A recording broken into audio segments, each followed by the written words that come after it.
Hey guys, welcome back to the channel. So those of you who follow my channel know that I purchased a one-wheel Pint back in June of 2021. Since then, I've ridden it every other weekend since I am often out of town. Well, I finally passed the 100-mile mark. I will talk about some of the things I've learned the past few months to make your Pint experience go more smoothly, as well as give you my assessment of the Pint in general. But before we begin, please smash the subscribe button and turn on notifications. I originally chose the Pint due to a few factors: price, handling, and portability. At $950, it was half the price of the XR. Also, the Pint is lighter and more nimble, which allows it to carve on the street much better than the XR. Finally, with a battery size of 147 watt-hours, the Pint is under the TSA limit of 160 watt-hours for carry-on travel, which I wanted since I travel quite a bit. Well, after the first 100 miles, I'm still in love with a Pint. I try to find excuses to go out riding, and the feeling of floating is still a rush to me. I feel comfortable with normal cruising and carving on the street, and I'm getting more comfortable taking it off-road and doing basic tricks. As for things I learned riding my one wheel, it is not for everyone. I know that Future Motion really sells the idea that there is a one wheel for every rider out there, but not everyone is cut out for riding a one wheel. One of the things I've seen from my experience riding and teaching friends to ride is that there are definitely people who are not cut out for the float life, either due to physical or mental limitations. If you are completely uncoordinated, are easily injured, or the type of person who is scared easily or afraid to take risks, I would reconsider owning a Pint. You need to push yourself in order to be proficient riding a one wheel. If you're relatively new to board sports or less athletically inclined, I also suggest spending some time watching videos on specific techniques that are essential to smoothly riding the board, such as proper stance and dismount methods prior to hopping onto the board.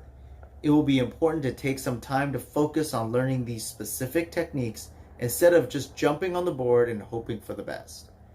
What you should keep in mind is that it will help if you spend longer chunks of time riding the one wheel to decrease the time it takes to learn to control the board. I am 40 years old and grew up riding skateboards, snowboarding, skating, and other athletic activities, so I feel it definitely helped my learning curve. If you're not athletically inclined, you will need to spend more time working on basics. I spent time doing slow speed drills like figure eights and going forwards and backwards with simple stop disabled to get used to the feel of the Pint. The reason I disabled simple stop is that being able to change directions is something that you should be able to do in a pinch. And you can't make the board go backward with simple stop on.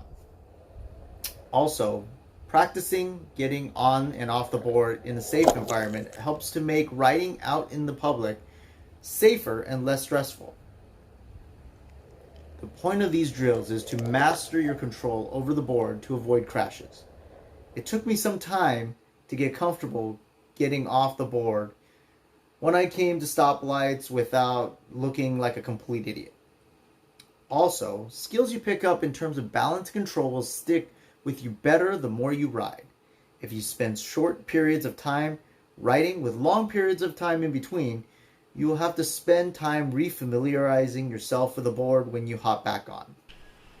My initial learning curve to just get going on the board was pretty quick.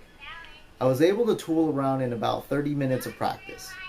However, it definitely took more than 30 miles of riding before I felt comfortable dealing with the variety of possible scenarios that I would run into riding in the public spaces, like obstacle avoidance, maneuvering through tight spaces, and emergency stops, or bailing off the board safely in emergencies.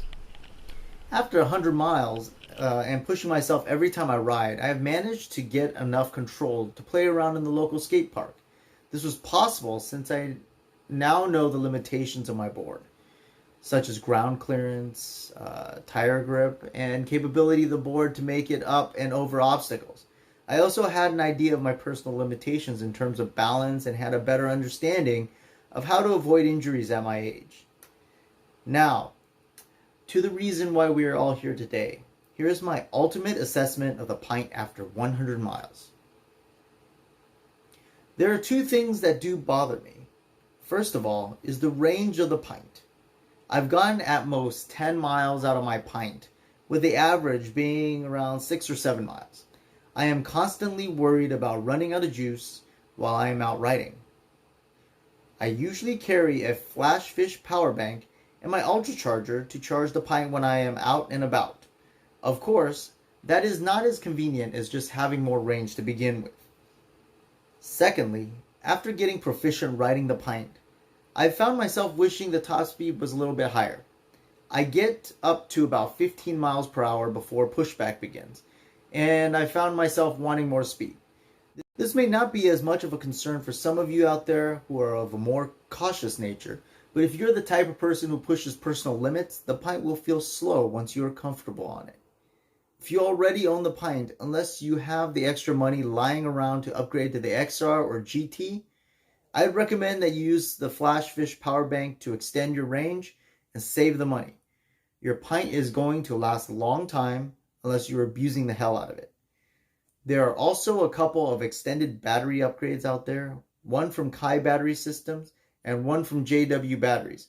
However, the latest news is that if you have firmware version Gemini 5059 or later, you can't use the quart battery from Kai Battery Systems or JW Batteries without a chip upgrade from JW Batteries that would cost you between $150 and $250 for the chip and $325 to $450 for the battery, making upgrading the battery not worth it financially unless you have an older board with the older hardware and firmware.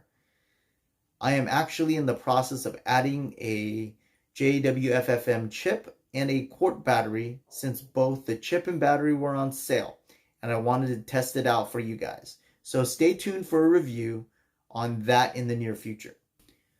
If you do not already own the Pint and do not plan on trying to travel with your one wheel, I would invest in the Pint X or GT.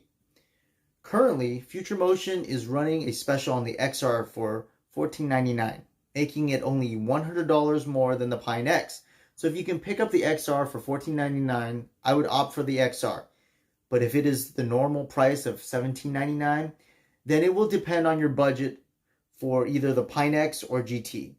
If you can swing $2,200, get the GT with its impressive 20 mile per hour top speed and 20 to 32 mile range, or spend $1,400 for the Pint X with its 18 mile per hour top speed and 12 to 18 mile range. I don't really recommend spending $1,050 for the Pint, which is actually $100 more than before they released the Pint X or GT, especially now that I know the shortcomings of the Pint. I hope this helps you figure out if you want to one wheel, and if you do, which one wheel would be right for you. Let me know in the comments below if you have any questions, and I'll see you in the next video.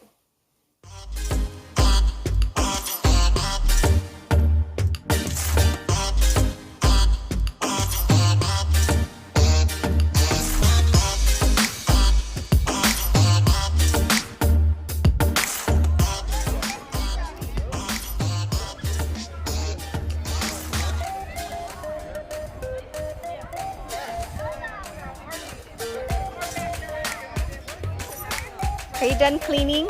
Yes, I'm done cleaning.